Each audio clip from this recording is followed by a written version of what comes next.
ఆడపిల్ల పుష్పవతి అయిన వెంటనే ఎటువంటి నియమాలు పాటించాలి, ఎలాంటి జాగ్రత్తలు తీసుకోవాలి, ఏ రోజు పుష్పవతి అయితే ఎలాంటి నియమాలు ఉంటాయి, ఇంట్లో పుష్పవతి అయితే ఎలాంటి నియమాలు ఉంటాయి, బయట పుష్పవతి అయితే ఎలాంటి నియమాలు ఉంటాయి. ఆడపిల్ల పుష్పవతి అయిన వెంటనే ఎటువంటి నియమాలు పాటించాలో చాలామందికి తెలియదు కనుక ఆడపిల్ల పుష్పవతి అయిన వెంటనే చాలామంది భయపడుతూ ఉంటారు. ఏ ఇంట్లో అయితే ఆడపిల్ల ఉంటుందో ఏదో ఒక రోజు ఆడపిల్ల పుష్పవతి అవ్వాల్సిందే.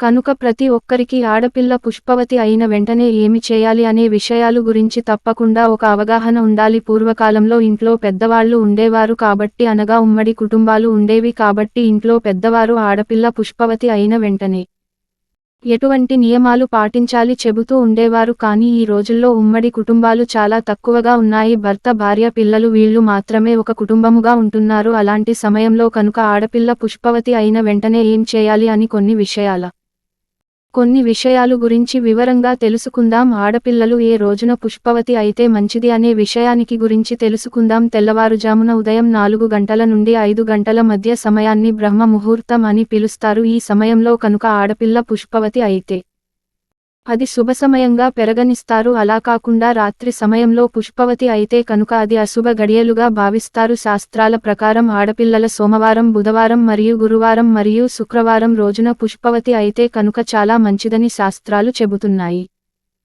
అలా కాకుండా ఆదివారం లేదా మంగళవారం లేదా శనివారం రోజున కనుక ఆడపిల్ల పుష్పవతి అయితే అది అంత మంచిది కాదు అని శాస్త్రాలు చెబుతున్నాయి. అంతేకాకుండా పుష్పవతి అయ్యే ఆడపిల్లల గురించి శాస్త్రాలు కొన్ని విషయాలను వివరంగా చెబుతున్నాయి. పుష్పవతి అయ్యే సమయంలో ఆడపిల్ల గనుక నల్లటి బట్టలు ధరించి ఉంటే కనుక అది దరిద్రంగా భావిస్తారు. అలా కాకుండా ఆడపిల్ల ఎర్రటి వస్త్రాలు లేదా తెలుపు వస్త్రాల పైన పుష్పవతి అయితే అది శుభ సూచకంగా పరిగణిస్తారు. అలాగే ఆడపిల్లలు ఇంట్లో ఉన్నప్పుడు పుష్పవతి అయితే అది చాలా మంచిది.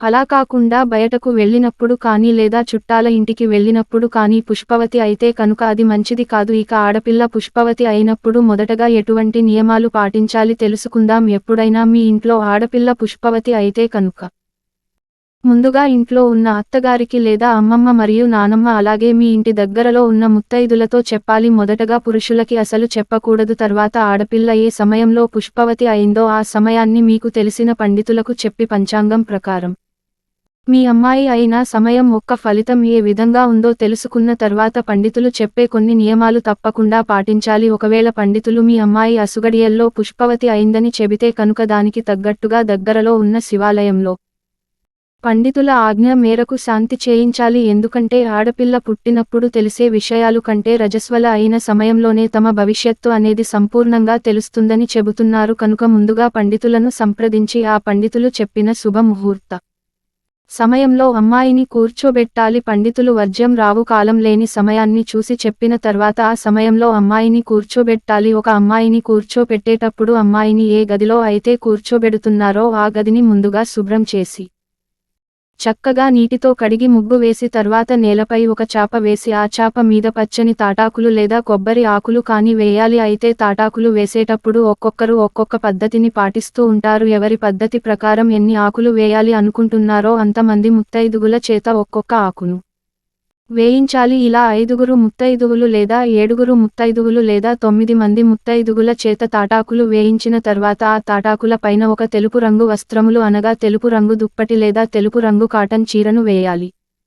తప్పకుండా 5గురు ముత్తైదువులు అయితే ఉండాలి. 5గురు ముత్తైదుగులు కలిసి ఆకులు చివర్లో 4 వైపులా కొబ్బరి చిప్పలు పెట్టి అందులో కొన్ని నానబెట్టిన శనగలు మరియు అక్షంతలు పువ్వులు వేయాలి. తర్వాత కొబ్బరి ఆకులతో ఒక చిన్న బొమ్మను తయారు చేసి ఆ బొమ్మకు చిన్న క్లాత్ తీసుకొని చీరలాగా కట్టి బొట్టు పెట్టి పుష్పవతి అయిన అమ్మాయి చేతిలో ఆ బొమ్మను పెట్టి ఆ బొమ్మను తనతో పాటే ఉంచుకోమని చెప్పాలి. పుష్పవతి అయిన అమ్మాయి ముఖానికి నిండుగా పసుపు రాయాలి. అదే విధంగా కాళ్లకు కూడా పసుపు రాసి కుంకుమను పారాలిగా పెట్టాలి. తర్వాత పుష్పవతి అయిన అమ్మాయికి బొట్టు అనేది గుండ్రంగా పెట్టకూడదు, పొడవుగా పెట్టాలి. తర్వాత అమ్మాయికి తెలుపు రంగు ఓని కట్టి నేలపై పరిచిన కొబ్బరి ఆకులు మధ్యలో లేదా తాటాకుల మధ్యలో 5గురు ముత్తైదులు కలిసి అమ్మాయిని కూర్చోపెట్టాలి. అయితే అమ్మాయిని కూర్చోపెట్టేటప్పుడు తూర్పు ముఖంగా అమ్మాయిని కూర్చోబెట్టాలి.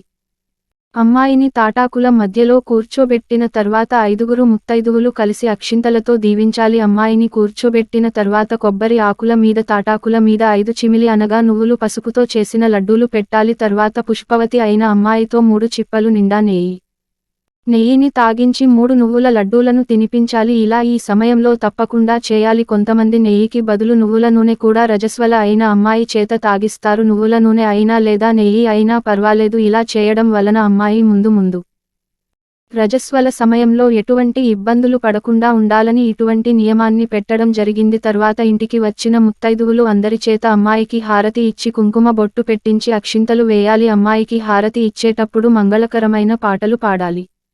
తర్వాత వచ్చిన ముత్తైదువులు అందరికీ తాంబూలాలు ఇవ్వాలి. పుష్పవతి అయిన మొదటి 3 రోజులు కూడా పుష్పవతి అయిన అమ్మాయికి బియ్యంలో పెసరపప్పు వేసి వండి పెట్టాలి. ఒక మూకుడులో విస్తరాకు ఉంచి దానిపై పప్పుతో చేసిన అన్నాన్ని అమ్మాయికి పెట్టాలి. అదేవిధంగా అన్నంతో పాటు చిన్న బెల్లం ముక్క వేయడం వలన రోగ నిరోధక శక్తి అనేది పెరుగుతుంది. పుష్పవతి అయిన అమ్మాయిలు ఆకులను గిల్లడం, పుల్లలను తుంచడం వంటివి అసలు చేయకూడదు. అరటిపండును అసలు తినకూడదు. ఆడపిల్ల పుష్పవతి అయిన తర్వాత ఏ బట్టలనైతే ధరిస్తుందో ఆ బట్టలు స్నానం అయ్యే వరకు మార్చకూడదు. అదేవిధంగా ఆ సమయంలో అమ్మాయిని ఎవరు ముట్టుకోకూడదు. మొదటి 3 రోజుల్లో కూడా పుష్పవతి అయిన అమ్మాయి కళ్లకు కాటుక పెట్టకూడదు. అదేవిధంగా స్నానం చేయకూడదు. నేలపైన చేతితో గీతలు గీయకూడదు. పగటి సమయంలో నిద్రపోకూడదు. మొదటి 3 రోజులు ఉదయం మరియు సాయంత్రం తప్పకుండా పుష్పవతి అయిన అమ్మాయికి నువ్వులతో చేసిన నువ్వుల ఉండలను పెట్టాలి. పుష్పవతి అయిన అమ్మాయి తినకూడని కొన్ని పదార్థాలు ఏమిటంటే వంకాయ, గోంగూర, అరిసె, జున్ను, ఆవు పాలు, పెరుగు, మజ్జిగ, తరిగిన పదార్థాలు. కారంగా ఉండే పదార్థాలు తినకూడదు. స్వీట్లు తినవచ్చు. పరమాన్నం తినవచ్చు. పుష్పవతి అయిన తర్వాత తమ ఆచారం ప్రకారం ఎప్పుడు స్నానం చేయించాలంటే 5, 7, 9, 1 రోజుల్లో స్నానం చేయించాలి. పూర్వకాలంలో చాకలి వారిని పిలిపించి అమ్మాయికి స్నానం చేయించేవారు.